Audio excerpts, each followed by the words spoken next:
Hi and welcome back to the Monster Energy DreamHack studio here in Stockholm, where the final is going on, League of Legends Nordic Championship 2019. And right now we're looking at a possible next game where the final tribe could take the lead, the win in the whole tournament. But let's talk about more about the last game. From where I was standing, it seemed like FALKN was kind of in the lead, had like the upper hand in the beginning of the game. But what would you say were the turning points and what mistakes were made to make the final tribe take the second win? I don't think there was like a specific one mistake. I think it was kind of like mentality into some specific problems that we saw in game. For example, overextension or, over-aggression coming from Darkness yet again. And instead of them trying to play the waiting game because you've got the engage in your hands, you've got your split pusher going, you've got the Severe that's actually accumulated a lot of kills, a lot of gold, a lot of items, kind of play to your conditions and not theirs. And we talked about taking away the engage from Collide, but then running back into it. Yeah, a sense of over-eagerness, perhaps. Especially, there's one fight in particular that we can throw back to, where the explosive cast came in. The majority of FALKN weren't really ready, but some priority targets were hit. I think it was like a two-man cast or something still, but it wasn't necessarily the best setup for an entire fight. It was a great setup for Darkness, but the rest hey, that's of all the that matters, right? When you're playing Yasuo? Weren't there. It's true. So a little bit of Yasuo syndrome there. At the same time, there were some tendencies for TFT as well. Some of their solo laners overstaying their welcome. There was a massive CS deficit and pressure deficit in the top side for Wazor. Cry's doing absolutely fantastic there with that. And it was, for all intents and purposes, FALKN's game to win. Yeah, and 100%. then it just all fell apart.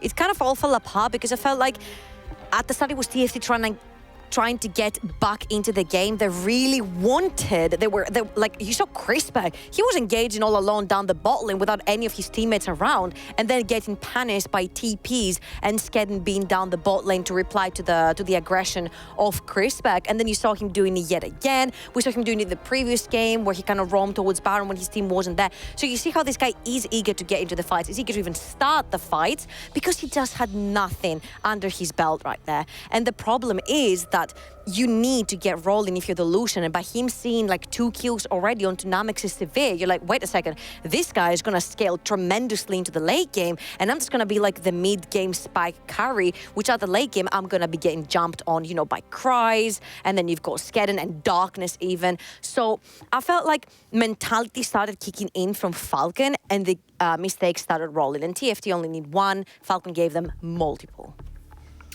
Let's talk a bit about the players. How do you cope with the 2-0 loss, and how do you recharge and get excited for a game that might be your last? I mean, it's really difficult for them, isn't it? Right? Because they're down 2-0 now in a game where they not should have won, right? But it was no. Let's call it as it was. A game that they should have won. But I even said hot potato at one point because it was, back and forth, right? It was just. And then the kind throws we were talking about. Yeah, and then FALKN eventually burnt their hands. That's sort of what happened. But going down 2-0 against a team which you have a rich history against, there is the group stage of the Nordics where TFT went 2-0 against FALKN. It was off stream, we didn't get to see it, but it was, a 2-0. It was pretty clean. It was a clean sweep of TFT, kind of taking the games pretty easily. Mm-hmm.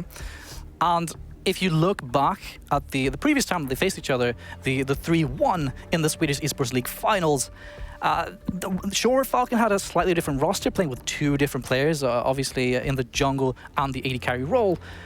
So yeah, it's a different iteration of FALKN, but at the same time, all of this history and the fact that you just lost a game against this opponent, it just all comes together to form a big mental challenge, a big mental hurdle that they have to hop over now. Because personally, at least, now my history in playing in esports isn't perhaps that great, but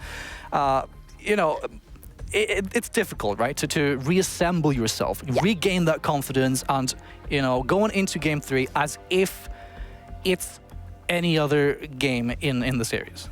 And for me, it felt like if FALKN reaches that mid-game, the decision-making, the shot calling kind of starts getting weird.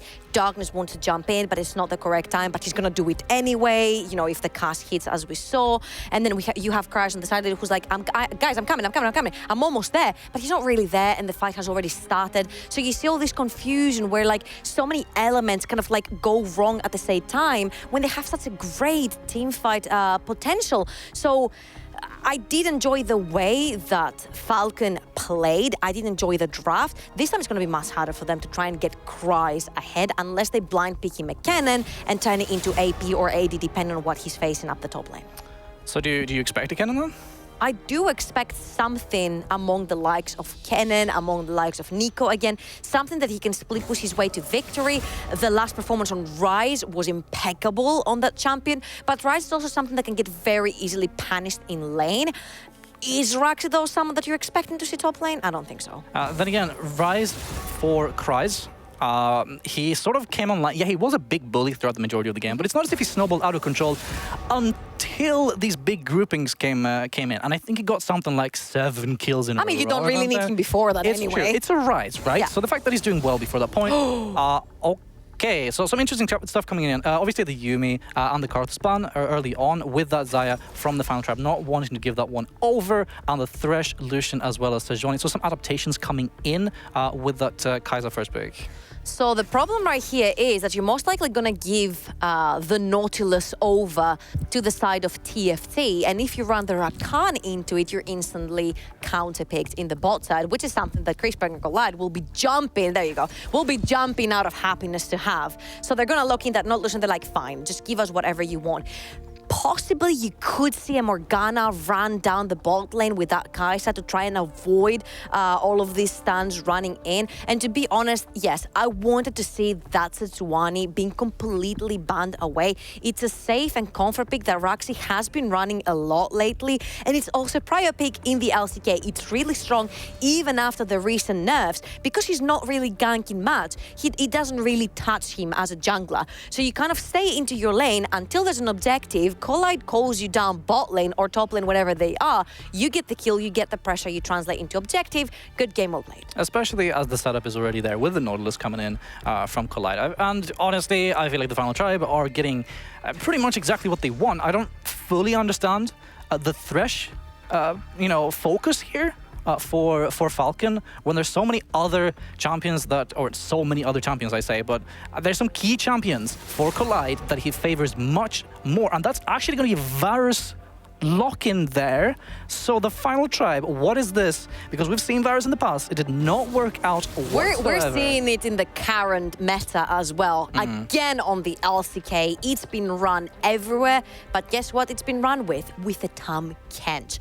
You're very immobile, you're very susceptible to getting dived, and on the side of FALKN, you've locked in a character that Darkness has run and Cries has run. So wherever it's safer for that Vladimir to be on any solo lane, you're gonna put them there. You're gonna bring them in mid-game, flank the Varus, and then what are you gonna do? You can pull the ultimate, the chains from the Varus, so you can run through. The Nautilus won't be able to stop you, and you actually have the flank. So I do like to see something new coming in from Chrisberg since he doesn't have that Kai'Sa anymore, and I'm so happy to see him off of like such a mobile champion to see what he can do with the more static ones. Do you think they need to do this though? Bring out the Varus, a risky kind of ordeal in the last game, or a last game I say, I apologize, like a potential last game for themselves, because they could just be closing this one out in a pretty clean fashion, play standard. You know, there's obviously the Sivir that was also up on some other options as well. I mean, do they really need to do this? This might be biting them in their bottoms because, yes, they're running the Varus and they want to run him aggressive. You know, they want to poke the Kai'Sa because he has the sword range. You're gonna poke with the piercing arrow. You're gonna poke with the E. You're generally gonna have the Kai'Sa really low health. So if one of the anchors lands, you actually have kill potential again onto the bot side. Now the problem is, I was just about to say, if you lock in a jungler that is unstoppable and no CC can stop him dead in his tracks, then you do need the Tahm Kench right next to you to keep you safe in his belly until the danger is over. Yeah, the Olaf on to... Yeah, okay, it's not locked in quite yet, but... That's a first. Yeah, it might be a first, or they might switch it in a last second. I'm trying to stall time here to not get hyped before it's actually locked in. But there it is. Okay, so Cries on that Kled, most likely. I love this. I love this from FALKN. The composition of FALKN right now seems like we're gonna run the heck out of you down. We're gonna pincer you in the mid lane. We're gonna pop the Kled ult, and then you're gonna have Olaf running in, Vladimir flanking, Kai'Sa diving in. This is so good, especially against a Varus that doesn't have someone to keep him safe, such as a Tahm Kench. Now, that Cassiopeia has been banned 6 times against Royal Canin, and for a very good reason. It doesn't necessarily impact Vladimir that much because you're gonna sustain throughout the lane. So I feel it's great for Darkness because he's playing a later in the game scaling champion, so he's gonna be able to chill. And Royal Canin is not someone who's actually going in, you know, for the kill either. He's kind of like staying in his own lane, staying in his business until he's strong enough to join the team fights. So if Vladimir and Cassiopeia kind of do the same, I feel like the Vladimir sort of comes up on top. And you throwing down the miasma is not gonna stop anyone from running onto your Varus. It really isn't. It's sort of like the final tribe. Okay, let's just pick the Varus. It's something that we practiced. It's a nice and cheeky strategy. We think we'll be able to pull it off. What's the worst that can happen? Well, you see an Olaf with a Kled ult coming at you, 500 miles per hour, and it's just misery, pretty much. Yeah.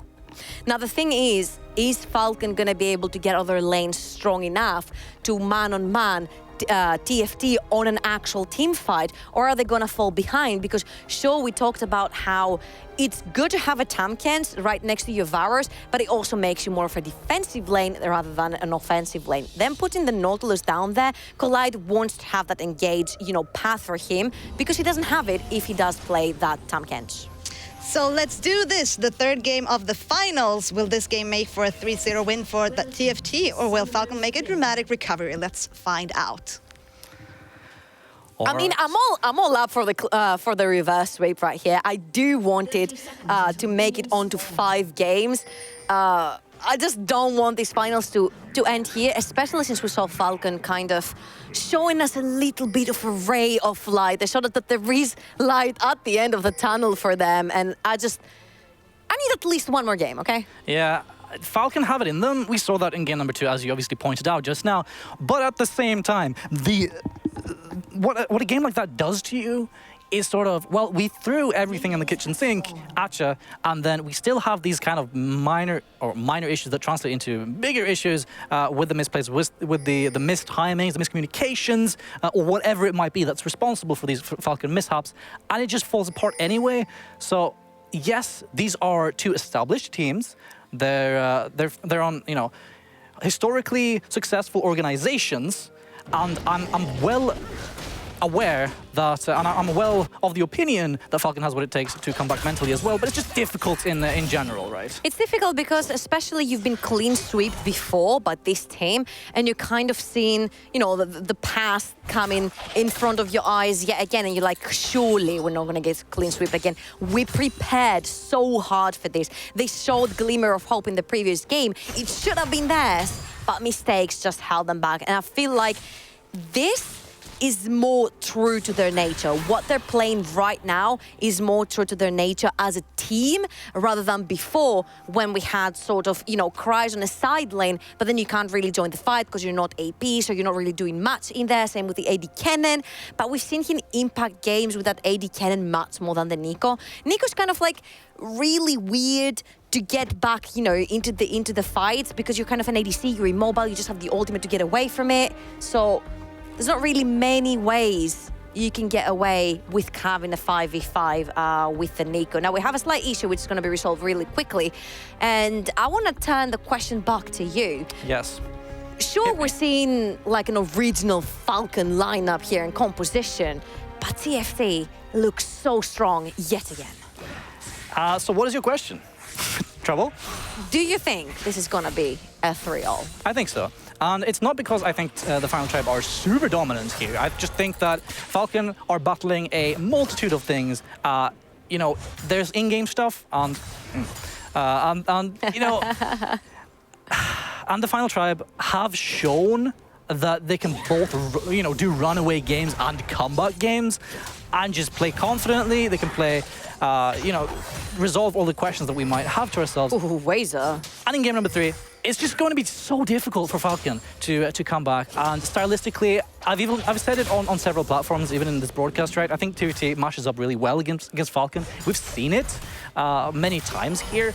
They sort of play to FALKN's tendencies, pulled out. Get in the mid lane. Yeah, Hueden coming in with the gank as well, but just tosses an axe and is gone with it. But yes, I think it's 3-0, but FALKN have it in them. You don't know where Roxy is there. I feel like they had the setup to kind of go and maybe blow a summoner out of Royal Cunning. Sure. But because you have absolutely no clue where Roxy is, you're like, possibly he could be bot side, but because we absolutely don't know 100% sure, we're just going to play this safe, and that was the best decision there for Skedden. I think he was trying to maybe pull a summoner out of like a scary situation from Royal Cunning, which will actually kind of free Darkness into the mid lane. Now, we have seen how very cleverly FALKN can actually play around with the Vladimir that kind of will take him from the mid lane and put him on a side lane later on, where he can actually farm and be that menace in the mid and late game. So the problem I feel here is the fact that sure, Aatrox bullies the Kled early into the game, but I feel like if Skedden pulls up topside and gives that advantage to Kryze,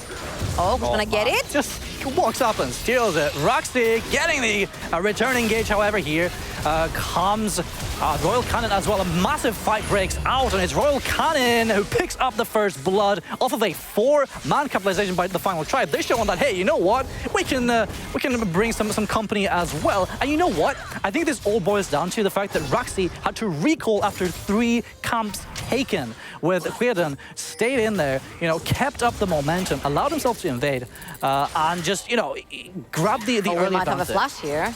Potentially, but I don't think Kryze really has the damage there. So the problem here is that Skedden sees that Roxy is level 3 and he's like, great, I'm up experience, I've got more HP on me, I can take the 1v1. What he hadn't accounted for is that, oh boy, Namek collide with the snipe once again. Namek has to flash over the wall, but Lannister is in a little bit of pickle. Final auto attack comes in, and it's Chrisberg with the kill onto Lannister. Actually, it's TP. It's you know double what? TP. It's happening again. We've talked about it so many times, but it's going to be an absolute fiesta down on the bot side.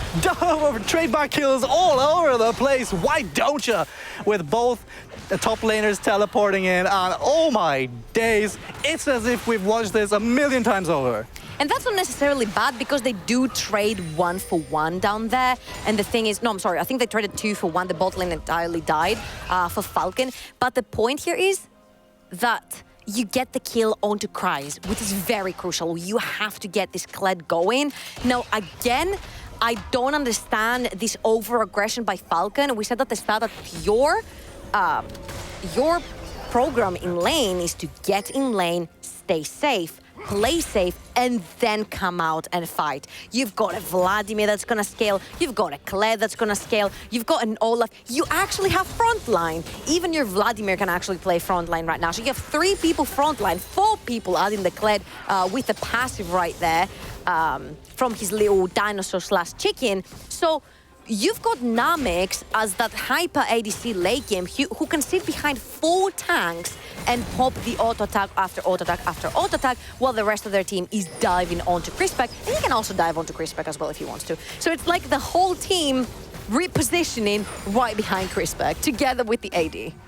Exactly, and I don't understand the willingness for FALKN to teleport down with their top lane. To throw it all the way at bot game? lane was already pushed into the tower. You know that Wazer is going to follow you. You know that if you commit here, it's going to be a bad situation for yourself. And sure, yes, Kryze, he picks up 1, but it's already lost, right? Because there's going to be an equal amount of manpower coming in. And it's just sort of pointless because it's already lost. Chrisberg and Colette have already pushed away Namek and Lannister. Why not just settle for that? I think they tried to get Chrispac down so he doesn't get a even more advantage in lane, because Namek does not play with TP. So you see the nature of Namek and Lannister wanting to fight or wanting to fend off by having the defensive and aggressive summoner down bot lane instead of the TP last game, which worked so well for them. And it does work on the Kai'Sa also. So this is what I don't understand, that you're showing that your Kai'Sa is willing to fight early game when your were in a losing matchup initially. Now, the thing is that I like that Kryze got that kill because he's actually pushing his advantage top lane this time. And it's not just that he's a split pusher, he's also a team fighter on the Kled. So it's a whole entire different story than the Nico that we saw last game. Now, the good thing here is that they both pulled the TPs, but at least they wanted to get the reply onto Crispec. They do, and it's on a crucial member. Look at the junglers now. They will actually find each other, I believe. Oh, we have a dive. Actually, Royal Cannon getting dived. It gets that stun onto Darkness as Vladimir, but who even cares? Because Kryze is there, tanking the turret, gets the reset, and Darkness finishes off the kill. Roxy's here, but I don't think he'll be able to do much since obviously Kryze Oh, the bot lane's there as well. Going down for it though, has to flash away, and FALKN, obviously everyone's there. Obviously everyone's here. Crispec and Clyde even staying in. What? Threads the needle onto Kryze. The corruption comes in, and Wazer is the one to pick it up, and TFT are running away with a fight. It's a 2 for 0 so far. Killer instinct is huge, but the Vladimir ult is on top of several. I think Rex is going to fall here. Actually, the healing comes in. The triumph is massive, and what a fight for the final tribe. Raxi is healing up, and Namex just doesn't know when to stop auto-attacking and run for his life. And again, you saw that FALKN pull a second trigger. You pull the first one, you get everything in the mid lane, push the wave, get these platings. You see that TFT is running in and pinching you, pull back, because you've already got an advantage. You got the kill onto your Vladimir. You're gonna start snowballing. The thing you're doing right now is you've given so much advantage back to the top lane. So Wazer this time has more power in his hands to try and keep Kryze at bay. Oh man, it doesn't even matter that they pulled off the tower dive, because, you know, literally and it was so everyone's pushed up creative. eventually. It's true, right? So, you know, big kudos for that. But it just turns into so much more, and it seems to always do that. So greedy. They wanted to actually, you know, not just get the cookie, they wanted the entire cookie jar. And while they were running away from it, TFT was like, well, we have the man advantage here. You're all so low, you're just gonna die. And I went into this matchup and said to myself, you know what, TFT, they're clean, but they're pretty predictable. They've got these tendencies that they play towards all the time, and I feel like it's abusable. I even told you this, that I mean, I call TFT to be the winners of this match, most likely according to the, you know, how they match up against each other. But there are exploitable tendencies. But it turns out it's FALKN who seems to have been exploited to the bigger extent. Yes, Quaden is coming top lane. Wazer with that World Ender and the movement speed that it grants is trying to fight his way out of it. But look at the amount of sustain that's coming through from this guy. Surely he'll fall, however, but he almost slays Quaden on the way out. And this is the time where TFT pull the trigger for the Mountain Drake, because it's like, all right, sure, you're gonna go up top again and try to get Kryze ahead. We're just gonna get our entire team ahead by replying on the kill with a neutral objective. And there's no better objective to grab than Inferno or Mountain Drake. They're gonna secure it for themselves. And this is what's gonna give them the pressure later into the game when these Barons are gonna be going down really fast when you have Cassiopeia and Varus hitting on that big purple room. On the other hand, though, it's great that Skaden is gonna be going towards the Shelly, because you can pop it top straight away and take first tower. And all of this action I think TFT knows that. Yeah, for sure. And they are now sieging the bot lane turret. Hijacked Braum ultimate is enough potential disengage to you know, surely back away with a bunch of plates here. So a gorgeous stuff. Now Herald also most likely popping it straight away top lane, right? Because you know the 3 members bot. Yeah. And there's 2 plates left, right? Surely a single charge from the Herald will grant them turret. And we see a back coming in from Crispec, which means that they will not continue to pressure down the bot side to try to race them for it. And surely this will be it here for FALKN. First turret does not go down. Hey, Will. Okay. Oh, wow. Yeah, I mean, it's still there. So there you have it. There's still time. That's unfortunate for FALKN. It stayed alive with just 1 more auto attack from a Soraka, I want to say. What Kryze doesn't know here, he's being greedy for that tower. He's expecting Wazer to kind of bug here so he can pressure in the wave and last hit the tower. But what he doesn't know here is that Raxi, for the first time, is wrapping around topside, and he could potentially be in a really bad situation. Yeah, and Kryze already comes in. Glacial Fissure makes it for an easy setup for Raxi. But he's taking a lot of damage on the way out. He actually survives with barely any HP. But watch. Wait, Skaden's on his way. He's on his way indeed. Will toss an axe. Is the stake gonna hit? he'll just be able to walk out. And there's a mini wave as well. He actually misses the slow there. Oh, what's darkness on the flag? I mean, the Unstoppable comes in, the Ragnarok is there. He's going for the chase, but watch the fact that Raxi is sustaining slowly but surely. Yes, darkness is here as well. He can't get the slow. Flashing for it, and there it is. Finally, he goes down. I don't think Razor's going to fall. They're going to settle for one this time.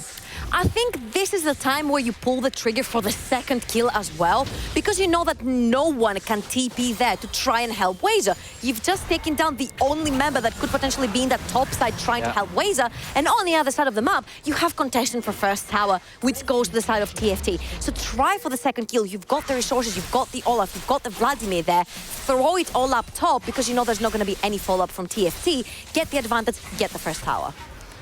A beautiful stuff. Now, turrets falling across the board before 40 minutes as well, mind you. And turret plating still being taken here by the final tribe.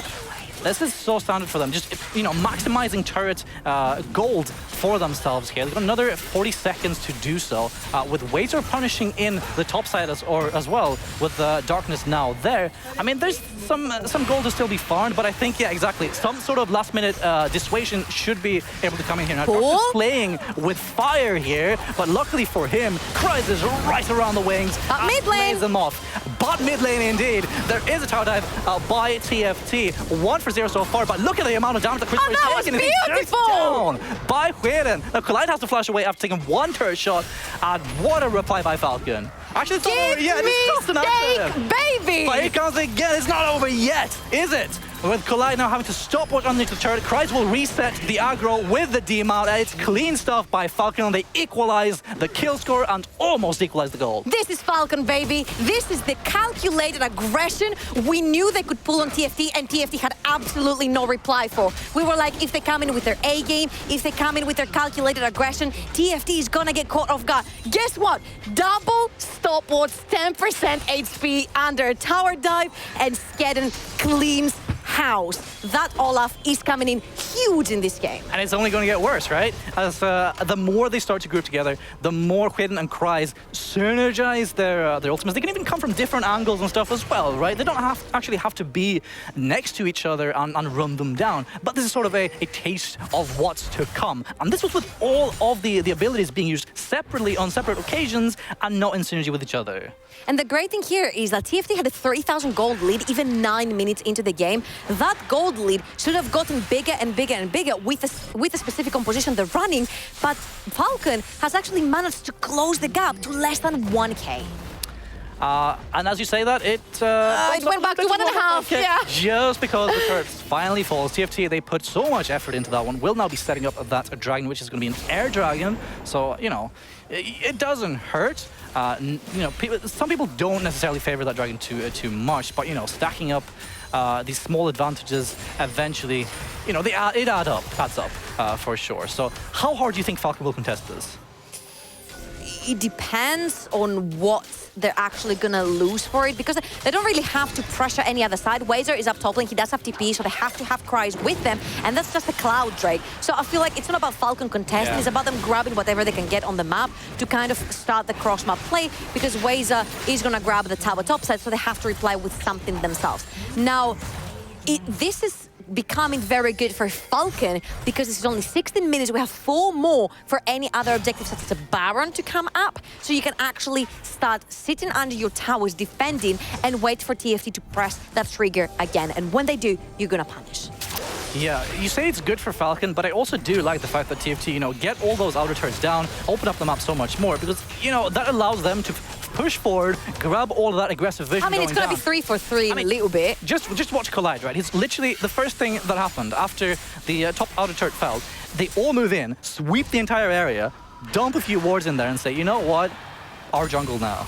Our jungle now, and this is the side that you have to keep clean for yourself if you want to go towards that Baron. And remember, in game number 1, FALKN had a lot of trouble trying to move into this Baron area and face check.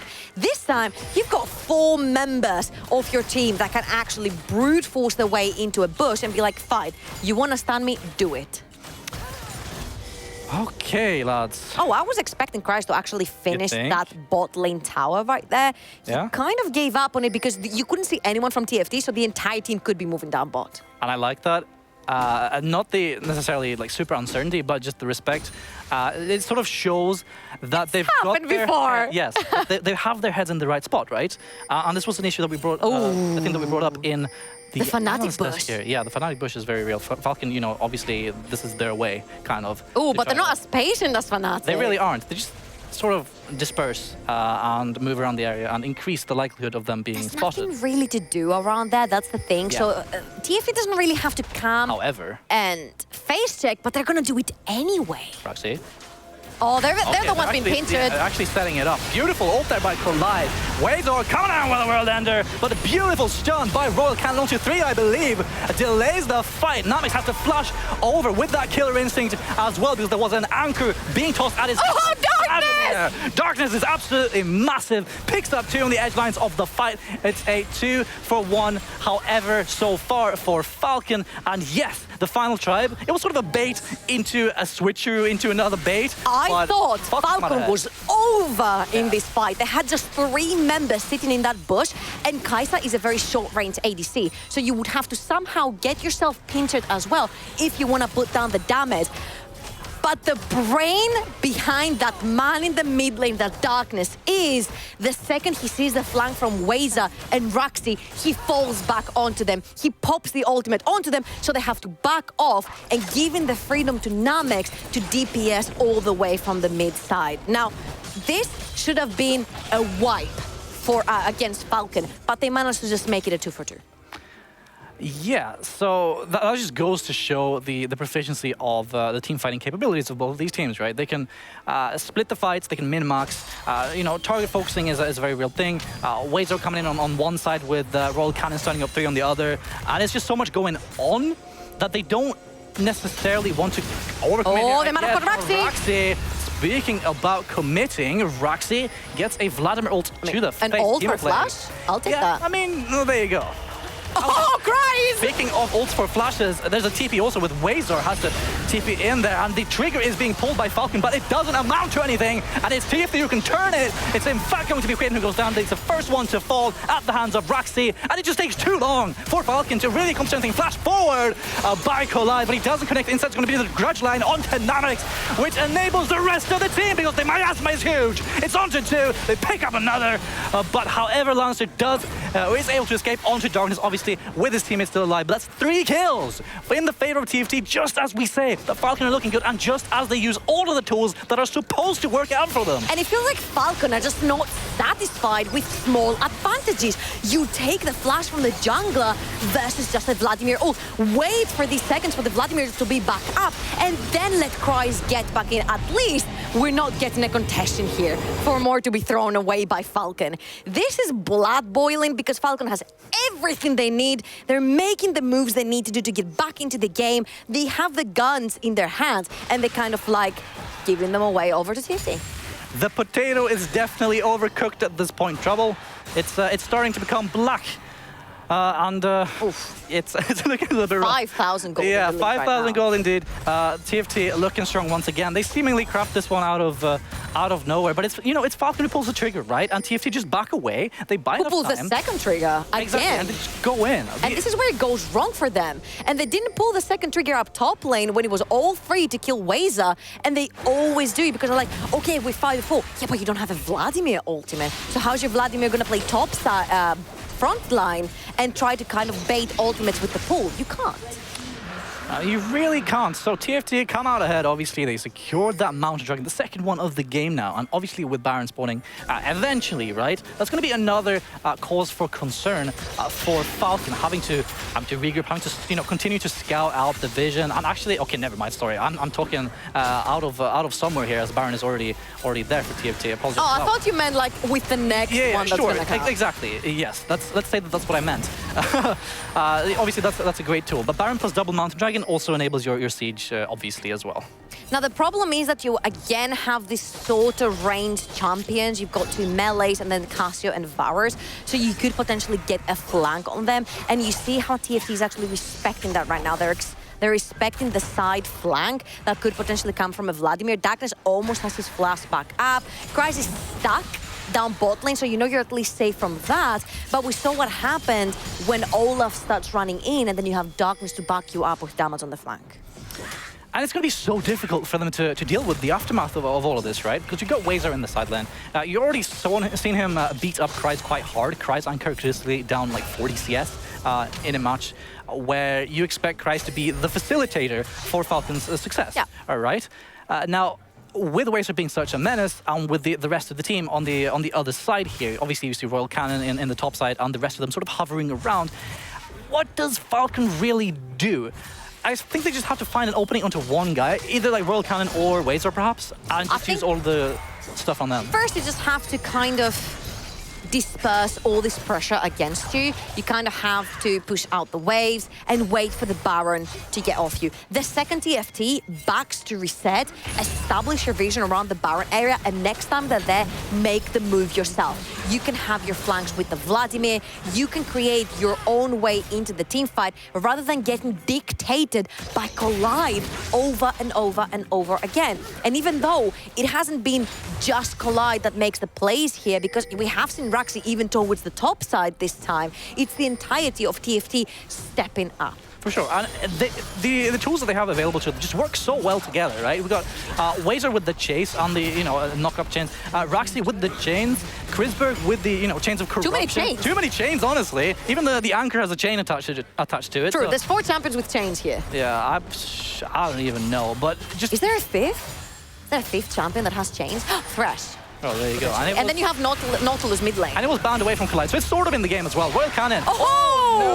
No! Darkness with Massive! the full. Dodges out on that one, but however, Wazer on the other side of the map is laying down the Guess who's coming in? onto the inhibitor. Now Kryze flashes over the wall to chase Wazer, but the spell dump is there. It's not enough to keep him alive this time, but however, they do take that bot lane inhibitor turret on the way out. And it gives you a breather. You take the ignite of Royal Cannon, you know he doesn't have the flash, you abuse that, you take him down, kill goes to who else? Darkness. With that Death Cap Vladimir, he's gonna be so strong against that Varus. He's gonna be able to one-shot that Varus through the hill. And on the other side, Wazer with no flash, he's not gonna be able to flash and triple Q into your backline. So now is the time that now TFT is resetting without the 2 members. Get back onto the top quadrant of the jungle, establish your vision, and try to play around that and pull the same trigger. Try to catch someone off guard while they're split pushing. You have the means, you have the damage, make it work. It just comes down to, patience enough for FALKN to find these windows and not just force it too hard, right? And that's something they haven't had in the last 2 games. It's just the chokehold that TFT has around them, right? They just have to press it, and it's just looking really good for TFT. Uh-oh. We've got the Baron dance yet again.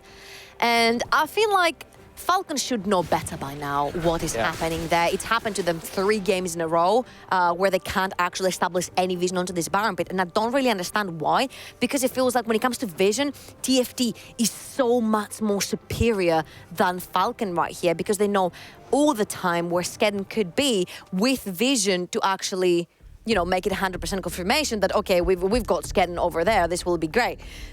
We can actually, either counter gank or try to go all the way to the other side and have a cross-map play. But it's kind of like the leads that are coming from FALKN, it feels like they're coming out of pure instinct for them. Yeah, for sure. It's not very cerebral, really. It's just sort of playing with your gut, for sure. Just perhaps a desperation kind of ordeal here. They do have a massive Vladimir here in Darkness, so. If they do find this window with Kryze running in, you got in Darkness, enabling him to get the backline as well, or even a split fight that FALKN excels in, right? They do have the tools there. It's just a matter of using them intelligently.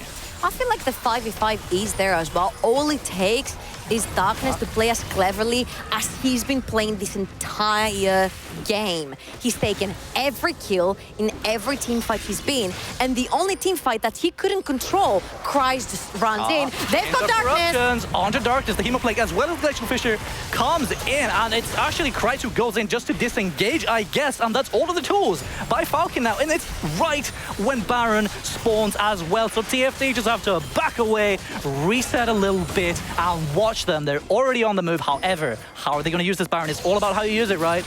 Is the trap going to come in, or do you think they'll pull the trigger? I'll say Kreis pulled the trigger again there, but Darkness is like, dude, I don't have ult again. You're doing the same thing you did, 5 minutes ago. But that Baron is going fast. He's going down so fast. Royal Cannon on the Cassio, obviously pummeling it He's down. running in! And flash forward, but it is actually Raxi who secures it, and the follow-up damage is there. Quaden obviously goes down, eventually Kreis as well. It's a double kill for Quisberg, as well as the Baron, and we might be looking at the final push. Oh boy, Or that's maybe that's 30 minutes on Kreis and Sked, I don't think we're gonna see a final No, probably push. not, right? Just got too excited. 2 carries are still up. There's a good amount of wave clear in between them. They're not even going for that bot lane inhibitor, but they're definitely, I think, gonna open an inhibitor for themselves here and free their way towards the Nexus towers. Now, with only 15 seconds left, this could potentially be just an inhibitor tower even. So we'll see how far. Hemoplague Darkness! tried to do something, but he just gets locked down.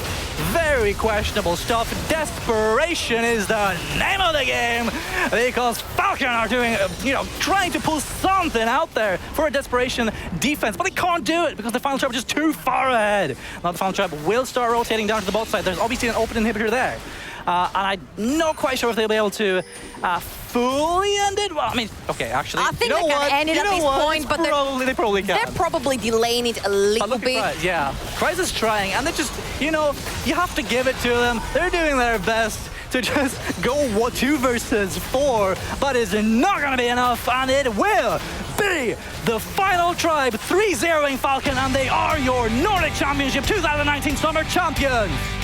Whew, okay, maybe we had it at the back of our minds that the 3-0 could potentially happen. It is a possibility. It's happened before against FALKN, that 2-0 in the tournament.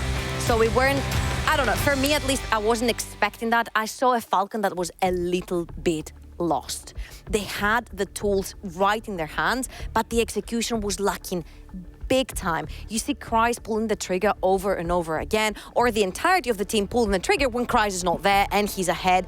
So you just kind of have to work on your strengths, and they kind of worked on their instincts. So Kreis yet again pulls the trigger to try and engage a fight, loses his ultimate, while Darkness does not have his ultimate up yet again. So we're kind of seeing the exact same situation that we saw in the previous fight when they actually lost almost all of their members, and you're doing it yet again. So there is something there. I don't know if it's like shot calling, I don't know if it's like mentality at this point, because you've lost the last 2 games and you're really hungry to try and get something going, and you see the opportunity of Sylas doesn't have ulti, Braum doesn't have ulti, let's engage. But guess what?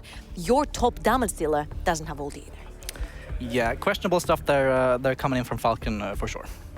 So the Nordic Championship has come to an end, and the final tribe stand as winner with a slam dunk 3-0 win in games. And they pull up the pressure during the whole tournament. And just let's talk about how did this happen, and how did we get here? I feel like it happened in a very TFT fashion, if you will agree with me. They kind of, I talked a little bit with the players before, I talked a little bit with Raxi, and he was like, well, we've kind of read them, we know where the strengths are, we're just gonna kind of hit there. Yeah. And they did exactly that. They even gave, Namex is like, all right, you want the Kai'Sa, you can take it yourself. We have other things. And they were like, if FALKN came in with a pretty clear plan, we're gonna hit bot lane and try to stay alive. But it wasn't just a simple staying alive situation there. It was like, oh, maybe we can actually hit back. And TFT had none of that. We're like, look, our strong bot lane is bot side, so if you're gonna try to 2v2 us, it's not gonna happen. And they sort of doubled down on that also and exploited FALKN's overcommitment kind of instinct here. Calling in the rest of FALKN, or not the rest of FALKN, but anyone who's able to move did move, predictably so, with the teleports easily being baited out. And more times than one, we did see that ending up into a huge advantage for TFT, which they then were able to translate later on as well. I think, however, in the bot side, wasn't it the FALKN who... it was FALKN who pulled the TP twice in game number 2 and number 3. But the difference is that in game number 3, there was only one TP from each side that was going to come down. So that was pretty equal, and they were able to kill off Crispback and try to get the advantage through there. The second game, though, FALKN pulls a TP, and TFT has a 2 TP advantage onto them, pulls down 5 members, kills them off. Yeah, for sure. There's also the, Sorry, that was game number 1 with Ari. Yeah, exactly. The questionable draft that you had perhaps some issues with as well, with the Kog'Maw coming in and all of that. Jazz. So, shall we take a look at the bracket, shall we? And how we I think we should. Here, right? Yeah, while the players make their way into the studio so we can congratulate them, we'll take a look at one last look at the bracket and just see how they got here. Okay, so the final tribe will be the victors of the Nordic Championship 2019 summer season. After taking down FALKN, they had to fight Copenhagen Flames, but they looked so clean as well. There were some question marks that were brought out by that Danish lineup. However, they did close it out with a 3-0 sweep against FALKN, with a 2-0 against Copenhagen Flames, undefeated in the playoffs. 8-1 in the group stage. Hard roll, right? Yeah, what a solid It took so much victory, struggle. actually. Yeah, for sure. Yeah, okay, well, let's get a microphone for Araxi so we can ask some questions. I just want to start off. How does it feel, this win? It feels really good. Like, we've been fighting for like 3 months now to get here, and finally winning the thing feels very good. I'm not sure what we're supposed to say, but thanks to the team and thanks to everyone who has helped us on the way. Like Frank as well, he came in very late and he's helped me a lot in the jungle. So thanks to him, and thanks to everyone watching. Okay, good, great. Congratulations one more time. And let's go over to some specific questions from Landsminal and Troubling. So that was so sweet and humble from you, because you kind of congratulate and thank your entire team. Do you think that you enable your team, or does your team enable you as a jungler? I think we work as a team, so some days I'm enabling my team and some days they're enabling me. Okay, and I talked a little bit specifically with you before the game, and I'm like, look, I have kind of talked to FALKN as well, like I talked with you guys, and I know they're gonna pull, some stuff that you haven't seen before, and you're like, there's nothing we haven't seen before. We prepared for the Yasuo, we prepared for the Talon, we prepared for even the Katarina if it comes in, or wherever it comes in. So what was the specific thought that went through your mind when you see the Gragas being locked in, and you're like, definitely that's gonna be a Yasuo lock-in?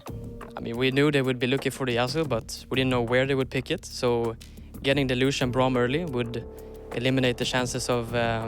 if they put it bot lane, then it's fine. And if they go through draft phase again, like the bans, and they don't ban Renekton, then we have an answer to it as well. And we had Sejuani also open afterwards, so we had a lot of things open, and we weren't scared of them picking the Gragas Yasuo bot lane or mid lane. Royal Cannon did suffer a lot in the mid lane, because Skedden was hanging around there a lot of times, and it was also, to give props to Darkness as well, he is really proficient on that champion. He does know how to get his leads through the mid lane, but do you feel like you kind of relied on them making a mistake because they had a substantial lead, and specifically on members that it counted? You had 3 kills onto your Severe, your Yasuo was doing great, Cries again with his crazy plays onto the top side, establishing lane kingdom up there, and Skedden kind of went from lane to lane to lane, and he was kind of like cashing in on all these champions. And what was your thought process behind that? Do we wait for them to make a mistake, or do we pull the trigger? I think the entire game was slow down for us, because my pathing wasn't very good.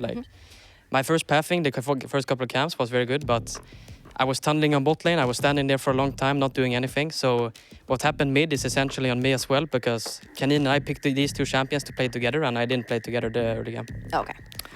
And the rest of the game is just a result of me fucking up early. There are 2 questions that we obviously have to ask. Did you guys expect this success in this season, since the final tribe did end up in the semi of the previous season? And also, how do you guys think you're going to do in EU Masters? I think looking at Cell at the start, it wasn't very bright, at least to say. Like, we had a lot of troubles, we had a lot of problems. Like, we have 2 people who are like more experienced than the entire team together, so like working through Nordic and like the bad games, it's been like hard for us, but I mean, it worked out in the end, so I'm happy. And for EU Masters, I think we have a lot to work on, but eventually I think we can reach a optimal level to perhaps pull out of groups, but we'll see when it starts. I'm going to break in right there and just give a big congratulations to the Final Tribe for scoring this win in the Nordic Championships and being the champions of 2019. I know you guys can talk to them and ask questions all night long, but we all saw the games. We know what happened. So from all of us here at the Monster Energy DreamHack Listen, Studio, it's yours. a big congratulations to the Final Tribe champions.